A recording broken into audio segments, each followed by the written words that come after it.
हिंदू धर्म धर्म नहीं है बल्कि एक धोखा है, और जिसे हम हिंदू धर्म कहते हैं वो कुछ लोगों के लिए धंधा है।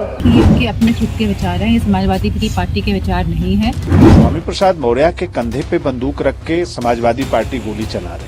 हिंदू धर्म को लेकर अक्सर विवादों में घिरे हुए स्वामी प्रसाद मौर्य ने एक और फिर से बयान दिया है, जिसमें उन्होंने कहा है कि हिंदू धर्म धर्म नहीं है, एक धोखा है, जिसका खामियाजा सपा को भुगतना पड़ रहा है। सपा ने इस बयान के बाद खुद को स्वामी प्रसाद मौर्य से अलग कर लिया है, लेकिन बीजेपी सपा व उनके मंत्री स्वामी प्रसाद मौर्य पर जमकर हमला बोल रही है।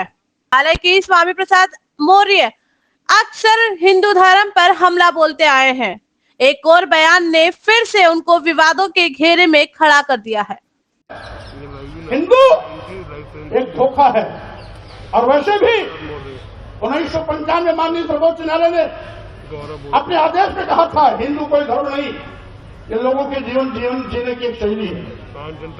यही नहीं, जो सबसे बड़े धर्म के ठेकेदार बनते हैं, आरएसएस के प्रमुख मोहन भागवत जी ने भी कहा है, एक नहीं दो बार कहा, हिंदू धर्म नाम का कोई धर्म नहीं है बल्कि लोगों के जीवन जीने की एक कला। देश के माननीय प्रधानमंत्री जी ने भी कहा, माननीय मोदी ने भी कहा, हिंदू धर्म धर्म नहीं है। और अभी 1-2 महीने पहले माननीय गडकरी जी ने भी कहा, एक मीडिया कॉन्क्लेव में कहा। लेकिन इन लोगों के कहने से किसी की भावना आहत नहीं होती है।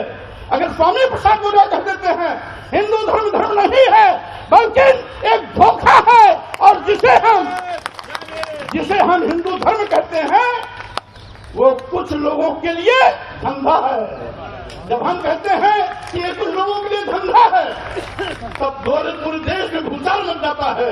लेकिन वही चीज अगर मोहन भागवत जी कहते हैं, माननीय प्रधानमंत्री नरेंद्र मोदी जी कहते हैं, माननीय गडकरी जी कहते हैं, तो किसी की भी भावना आहत नहीं होती।